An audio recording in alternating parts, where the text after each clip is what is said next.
Buena tarde, gracias por atendernos. Muchas gracias, doctor Carlos Eduardo. Un saludo para usted y para toda la audiencia de NTN 24 a esta hora. Senadora, viendo lo ocurrido ayer en Cali y Amalfi, ¿para usted qué denotan estas acciones criminales?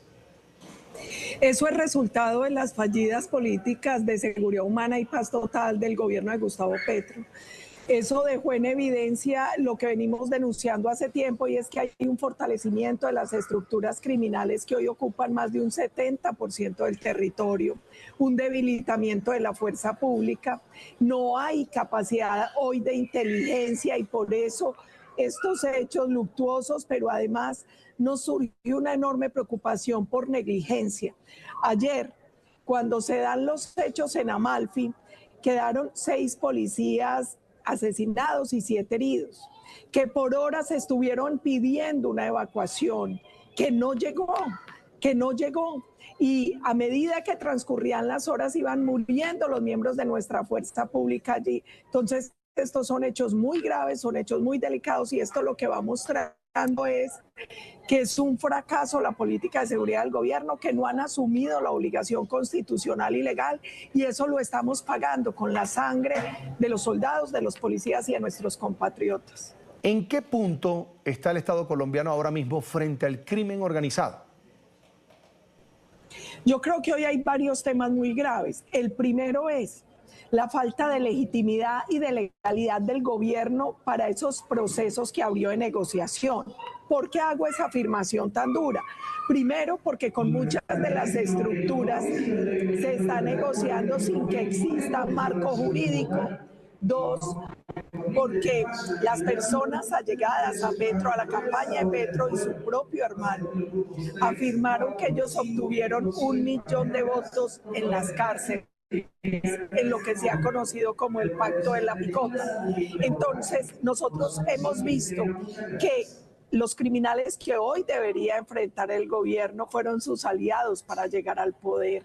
Y no solo me refiero al pacto de la picota, también al tema de financiación ilegal, a las declaraciones de Iván Mordisco, que dijo: ahora sí le parecemos traquetos, pero no cuando le ayudamos en campaña. Las propias declaraciones de las FARC, lo que sucedió con el Clan del Golfo, que hizo un paro armado semanas antes de la elección, y en esas zonas obligaban a votar por Gustavo Petro. Entonces hay un problema de legitimidad y de legalidad para estas negociaciones. Pero además pareciera que, a pesar del evidente fracaso de la política y de los diálogos, el gobierno insiste en seguir a la mesa con ellos, porque me imagino que están pensando usarlos para permanecer en el poder. Y ahí yo quiero llamar la atención sobre los colombianos y la comunidad internacional. Es que la Defensoría del Pueblo afirma que hoy tenemos presencia de estructuras criminales en 809 municipios, es decir, más del 70% del territorio. Permitieron que el país nadara en coca. Hoy tenemos más de 300.000 hectáreas que producen más de 2.600 toneladas métricas al año. Se permitió la expansión de la minería ilegal. Entonces, con unas rentas ilegales tan robustas, las estructuras se fortalecieron en número de hombres, en control del territorio, pero además mire esto tan grave. El ataque de Amalfi parece que lo lideró el frente que comanda alias Calarcán, un hombre que había sido capturado en un retén de nuestro ejército en Antioquia, que pidió el gobernador que se tomaran todas las medidas frente a estos bandidos, y por orden de la fiscal él queda libre. Y al parecer ellos fueron los responsables de este asesinato. Y otro punto importante, el tema de los drones. Este frente de la FARC, por información de la Fiscalía de Medellín, habían viajado varios de sus hombres al Cauca para el entrenamiento con drones. ¿Dónde está la capacidad operativa de nuestra fuerza pública para enfrentar este nuevo tipo de ataques en esta guerra asimétrica, en estos nuevos tipos de guerra? El presidente Gustavo Petro, senadora, dijo que todo esto se trató de una retaliación de grupos narcoterroristas por recientes golpes propinados por las autoridades al accionar criminal de estas organizaciones. ¿Usted qué opina? Yo le preguntaría al presidente Gustavo Petro que nos diga cuáles golpes, de qué golpes se está hablando. Cuando en este gobierno, como en ningún otro, la complicidad y la debilidad del gobierno ha permitido la expansión de estas estructuras, que les ha alcahueteado de mil maneras, permitiendo que se fortalezcan sus rentas criminales, permitiendo que controlen cada vez más el territorio, debilitando la fuerza pública, declarándolos gestores de paz, permitiéndoles que queden muchos en libertad, suspendiendo órdenes de extradición, que nos expliquen de qué retaliación está hablando y que nos expliquen también por qué después del magnicidio de Miguel y de cada uno de estos atentados que enlutan a Colombia, él no toma decisiones de fondo para redireccionar la fallida política de seguridad humana de paz total. Ayer también escuchamos al presidente Petro, senadora, pedir al mundo tratar y perseguir a grupos del crimen organizado colombianos como organizaciones terroristas. ¿A destiempo esta petición de Petro? Yo creo que no solo es a destiempo, pareciera que es un mal chiste y seguramente eso responde a lo que está sucediendo con Estados Unidos, a las declaraciones del director de la DEA cuando habla del cuando habla del cártel de los soles y del vínculo de este cártel con el ELN y la FARC. ELN y FARC que él ha consentido. ELN y FARC al que él le ha permitido el control del territorio. Es que esos son los cárteles, pero además que no olvide Gustavo Petro, que él viene negociando con la narcodictadura en Venezuela, que él viene firmando memorandos de entendimiento ilegales e inconstitucionales con el comandante de ese cártel que es Maduro. Entonces yo siento que la bravuconada de definirlos como terroristas ahora responde solo a una estrategia macabra. Nosotros lo que necesitamos son acciones.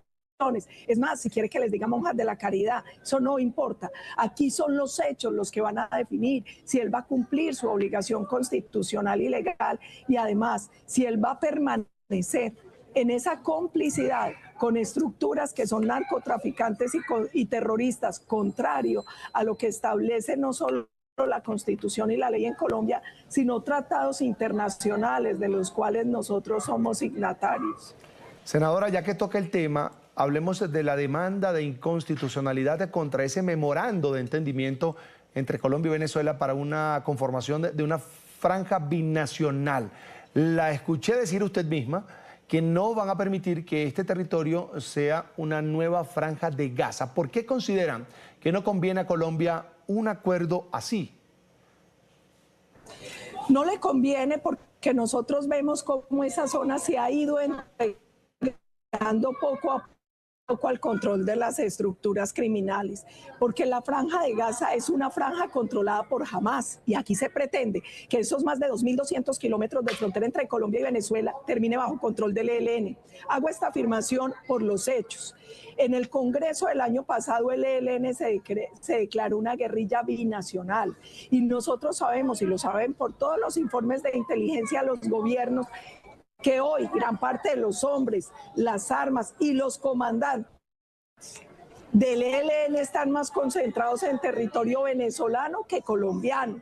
Lo mismo ha sucedido con los integrantes de la FARC y no olvidemos que cuando se presentó la crisis en el Catatumbo, Maduro permitió que los helenos que estaban en Arauca pasaran por Táchira y Zulia hasta norte de Santander para acribillar a la población. No podemos olvidar eso. Ojo, que esta franja binacional es una estrategia que viene desde la época de Chávez.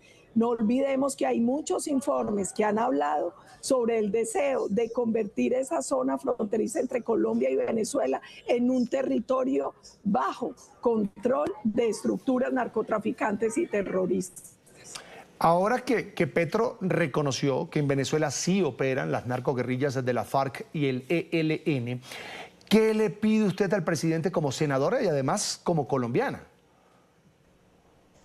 No le pido, le exijo como senadora, le exijo como colombiana que cumpla la Constitución y la ley, que haga lo que tiene que hacer, que es usar la fuerza legítima del Estado para combatir a las organizaciones narcotraficantes y terroristas que enlutan a los colombianos, que recupere el control del territorio, que recupere las capacidades de inteligencia de la fuerza pública, que recupere la moral de los soldados y policías y sus capacidades para ir a combatir. Nosotros no podemos permitir que él siga derramando sangre de los héroes de la fuerza pública, de los colombianos que caen inermes bajo las balas, bajo las bombas de las estructuras criminales que él consiente, con las que él negocia y a las que le ha permitido fortalecerse.